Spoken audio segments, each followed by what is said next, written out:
जब जेएनयू विश्वविद्यालय में एक देशद्रोही के द्वारा भारत तेरे टुकड़े होंगे, अफजल हम शर्मिंदा हैं जैसे देशद्रोही नारे लगते हैं, तो सारे मानवाधिकार के ज्ञाता आकर उसके पक्ष में खड़े हो जाते हैं। तभी तो क्या कहा था उस देशद्रोही ने कि तुम एक अफजल को मारोगे, हर घर से अफजल निकलेगा। तो मैं भारत की बेटी अपनी भारतीय सेना की तरफ से आज ये ऐलान करती हूँ कि उस घर में घुसकर मारेंगे जिस घर से अफजल निकलेगा, वो कोख नहीं पलने देंगे जिस कोख से अफजल निकलेगा।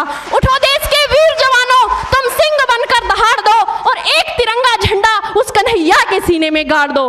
महोदय, अंत में अपनी वाणी को विराम की ओर ले जाते हुए मैं सिर्फ इतना ही कहना चाहूंगी कि मुझे अफसोस है अपने देश की न्यायिक प्रक्रिया पर, जहां आज भी रात के 12 बजे अजमल कसाब जैसे आतंकी के लिए सर्वोच्च न्यायालय के दरवाजे खोल दिए जाते हैं। ऐसे देश से मानवाधिकारों की अनुपालना करते हुए आतंकवाद और उग्रवाद से कभी नहीं निपटा जा सकता।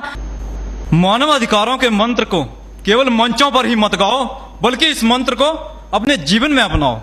हिंसा की बातें करते हो मानवता के रखवालों, ये कौन सा सैनिक धर्म है, जरा हमें भी बतलाओ, जरा हमें भी बतलाओ।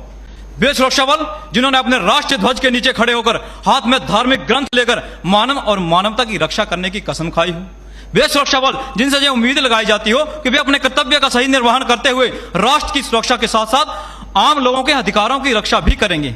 लेकिन ऐसे में मेरे विपक्षी साथियों के इस मंच पर खड़े होकर यह कहना कि आतंकवाद और उग्रवाद के खिलाफ संघर्ष में मानवाधिकारों का अनुपालन कर पाना असंभव है, तो फिर आम लोगों के अधिकारों की रक्षा करेगा कौन? माननीय अध्यक्ष महोदय, निर्णायक समिति, श्रोतागण व मेरे प्रतियोगी साथियों, मैं राइफलमैन बलवान सिंह, असम राइफल विषय के पक्ष में अपने विचार रखने जा रहा हूं। महोदय, जिन महान पुरुषों ने विषय चुना है, बिल्कुल सत्य चुना है जिसे झुठलाया नहीं जा सकता, क्योंकि मानवाधिकार तो वे अधिकार हैं जो प्रत्येक व्यक्ति को जन्म से प्राप्त होते हैं और भारतीय संविधान के अनुच्छेद 12 से 35 तक प्रत्येक व्यक्ति को कुछ मौलिक अधिकार भी दिए गए हैं जिनसे उन्हें वंचित नहीं रखा जा सकता। लेकिन मैं मानता हूं कि जहां हमारे देश में आतंकवाद, नक्सलवाद और उग्रवाद जैसी ताकतों का खतरा बढ़ जाता है, वहां शांति बहाली के लिए सुरक्षा बलों को तैनात किया जाता है। लेकिन इस बात से भी इनकार नहीं किया जा सकता कि मानवाधिकार आयोग अपनी आवाज वहीं उठाता है जहां हम सुरक्षा बलों के द्वारा कहीं ना कहीं मानवाधिकारों की अनदेखी की जाती है, जिसका उदाहरण वर्ष 2000 से 2012 तक सिर्फ मणिपुर में पुलिस और सुरक्षा बलों पर 1528 फर्जी मुठभेड़ और न्यायिक हत्याओं के मामले दर्ज हुए। यदि सारे देश के आंकड़ों की बात की जाए तो वर्ष 2016 में पुलिस फायरिंग में 92 नागरिक मारे गए, 351 घायल हो गए और उसी वर्ष लाठी चार्ज में 35 नागरिकों की मौत हो गई और 759 लोग घायल हो गए। मेरे काबिल साथियों, बहादुरी मारने में नहीं बल्कि बचाने में होती है, और यदि बम बारूद और बंदूक के दम पर ही शांति स्थापित की जा सकती तो अब तक पूर्वोत्तर जम्मू कश्मीर, झारखंड और छत्तीसगढ़ जैसे राज्यों में शांति स्थापित हो गई होती। लेकिन नहीं मेरे साथियों, नहीं, क्योंकि क्रोध को क्रोध से नहीं बल्कि क्षमा और प्यार से जीता जा सकता है। अमेरिका के पूर्व राष्ट्रपति अब्राहम लिंकन ने 4 वर्ष पुराने गृह युद्ध का अंत करने के पीछे केवल एक ही कारण बताया था। उन्होंने कहा था, आई destroy my enemies when I make them my friends. अतः यदि दुश्मन को हथियार की बजाय प्यार से जीता जाए तो वहां दुश्मनी हमेशा हमेशा के लिए समाप्त हो जाती है और लोगों के दिलों में बदले की भावना भी नहीं रहती, क्योंकि असली जंग तो लोगों के दिलों में लड़ी जाती है और लोगों के दिलों को मानव अधिकारों का हनन करके नहीं बल्कि मानव अधिकारों का सम्मान करके जीता जा सकता है। और जहां मानव अधिकारों का हनन होता है वहां पर बदले की भावना से पान सिंह तोमर और फूलन देवी जैसी मासूम महिला को भी खतरनाक डाकू बनने पर मजबूर होना पड़ता है। महोदय, अब मैं कुछ ऐसे उदाहरण पेश करूंगा जिनसे यह साबित होता है कि मानव अधिकारों का अनुपालन करते हुए आतंकवाद व उग्रवाद से प्रभावी तरीके से निपटा जा सकता है। सबसे पहले मैं 26/11 हमले का जिक्र करना चाहूंगा, जहां हमारे सुरक्षा बलों ने मानवता का पालन करते हुए 9 आतंकवादियों को मौत के घाट उतारा और एक अजमल कसाब को जिंदा पकड़ा। मेरे काबिल साथियों, यदि उसे पकड़ते ही मार दिया होता तो क्या अंतर्राष्ट्रीय स्तर पर हम पाकिस्तान को बेनकाब कर पाते? फिर बात चाहे सर्जिकल स्ट्राइक की हो या एयर स्ट्राइक की, दोनों ही मौकों पर केवल आतंकवादियों को निशाना बनाया गया, वहां के निर्दोष लोगों को एक खरोंच तक नहीं पहुंची। जब इस प्रकार की कार्रवाई हम दूसरे देश के अंदर घुसकर कर सकते हैं, तो क्या अपने ही देश के भीतर आतंकवाद से लड़ते समय मानवता का पालन करते हुए नहीं कर सकते? महोदय, जिन स्थानों पर हम कार्य करते हैं वहां हमें महत्वपूर्ण इलाकों के बारे में जानकारी चाहिए होती है, आपूर्तिजनक सहयोग चाहिए होता है, और ये मात्र तभी संभव है जब लोगों का भरोसा हमें मिले। और मेरा 15 वर्षों का पूर्वोत्तर का निजी अनुभव यही कहता है कि जहां भी सुरक्षा बलों ने लोगों के साथ मिलकर कार्य किया है वहां उन्हें अधिक सफलता मिली है, जिसका प्रत्यक्ष उदाहरण हमारा त्रिपुरा राज्य है। जी हां, वहां सुरक्षा बलों ने स्थानीय लोगों की मदद से गैर कानूनी संगठनों को आत्मसमर्पण करवाकर मुख्य धारा से जोड़ा, जिसका नतीजा आज त्रिपुरा एक शांतिपूर्ण राज्य है। अतः यदि आतंकवाद और उग्रवाद को मिटाना है तो सबसे पहले उसके पीछे छुपे कारणों को खत्म करना होगा। टेररिज्म फंडिंग और साइबर क्राइम को रोकना होगा, ताकि फिर कोई भी गैर कानूनी संगठन हमारे देश के नौजवानों को धर्म के नाम पे या फिर पैसों का लालच देकर आतंक के रास्ते पर चलने के लिए उकसा ना सके। साथ ही आतंकवाद के खिलाफ संघर्ष में हमें मानवता का स्पर्श लाना होगा। इस बात का ध्यान देना होगा कि हमारी किसी भी कार्रवाई के दौरान किसी निर्दोष को कोई नुकसान ना पहुंचे। जब ऐसा होगा तो देश की जनता हमारे साथ होगी, तभी जाकर हम आतंकवाद और उग्रवाद को मिटाने में कामयाब हो पाएंगे। अंत में मैं सिर्फ इतना कहना चाहूंगा कि क्यों ना एक ऐसा मजहब चलाया जाए जिसमें इंसान को इंसान बनाया जाए। क्यों ना एक ऐसा मजहब चलाया जाए जिसमें इंसान को इंसान बनाया जाए। आओ हम सब मिलकर करें एक ऐसा राष्ट्र तैयार जिसमें कायम रहे राष्ट्रीय सुरक्षा। सूरज पर है कालिक पोती, किया चांद का मुख काला, मानवता की हत्या का इतिहास घिनौना रच डाला। अब बंद करो ये हत्याएं, वरना शिव स्वयं डरेगा।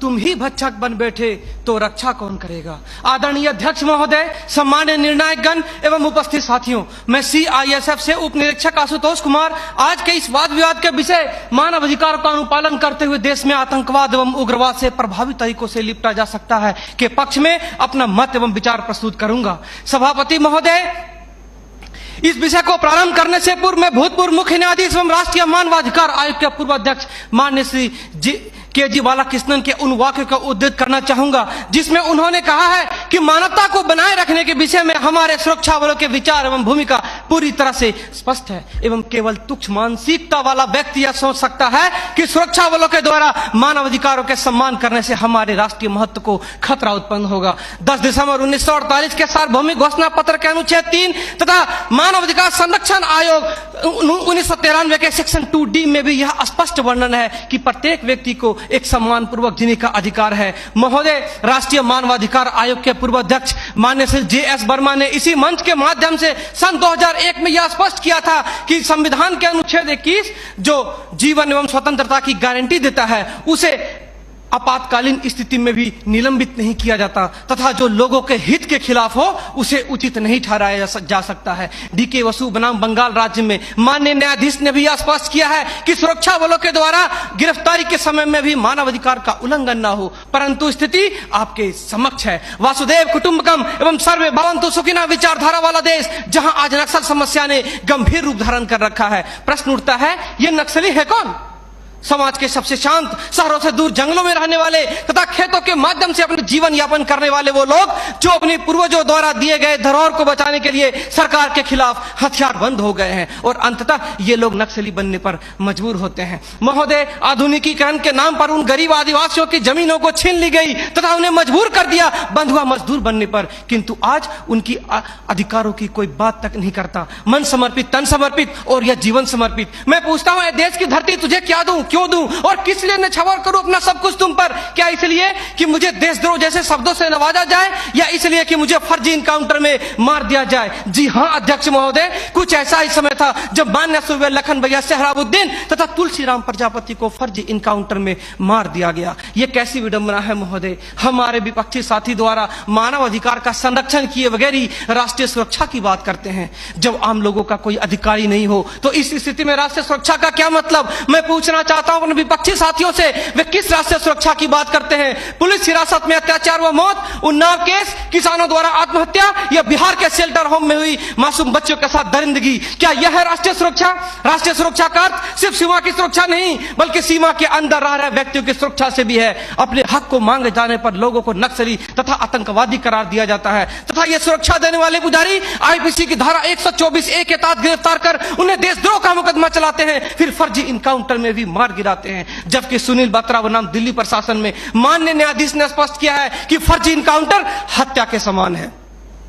10 जुलाई 2004 को मनोरमा देवी के साथ दुष्कर्म और उसकी हत्या तथा पूर्वोत्तर राज्य की महिलाओं द्वारा हम सुरक्षा बलों के समक्ष निर्वस्त्र होकर विरोध प्रदर्शन करना इस बात का द्योतक है कि हम सुरक्षा बलों ने arms force special power act का दुरुपयोग कर नाजायज फायदा उठाया है। वहां के लोगों को जबरन गिरफ्तार कर उसे मानसिक एवं शारीरिक रूप से प्रताड़ित किया है तथा उनकी बहु बेटियों के साथ दरिंदगी कर मानवता को संसार किया है। यह देश की सभ्य समाज एवं लोकतांत्रिक शासन प्रणाली पर प्रश्नवाचक चिन्ह है। CRPC की धारा धारा 41, 42, 107, 151 के तहत बिना वारंट गिरफ्तार करने की शक्ति, सीआरपीसी की धारा 129, 130 मजमे को तितर बितर करने की शक्ति और जरूरत पड़ने पर गोली चलाने तक की शक्ति इन सुरक्षा बलों को दी गई है। और कितने अधिकार दिया जाए इन्हें, तो दे दो रोलेक्ट एक्ट जैसा अंधा कानून और ढूंढते रहो इतिहास के पन्नों पर स्वतंत्रता एवं समानता जैसी शब्दों को। महोदय, आज जरूरत है चिंतन की, मंथन की, जागरूकता की, लोगों में विश्वास जगाने की। आज जरूरत है सुपर 30 जैसे संस्थानों की, ताकि अपने पथ से भटके हुए बच्चों को उचित शिक्षा, भोजन इत्यादि का प्रबंध कराकर उसे विकास के सही मार्ग से जोड़ सके। अंत में फैसला माननीय निर्णायक मंडल के पर छोड़ते हुए गुरुदेव रविन्द्रनाथ टैगोर की इन पंक्तियों के साथ मैं अपनी वाणी को विराम देना चाहूंगा कि मैं जीना चाहता हूं इंसानों की फौज के बीच में, मैं जीना चाहता हूं उगते सूरज की किरणों के बीच में, सुंदरता और सुगंध के बीच में। मेरी इच्छा है काश मिल जाए मुझे थोड़ी सी जगह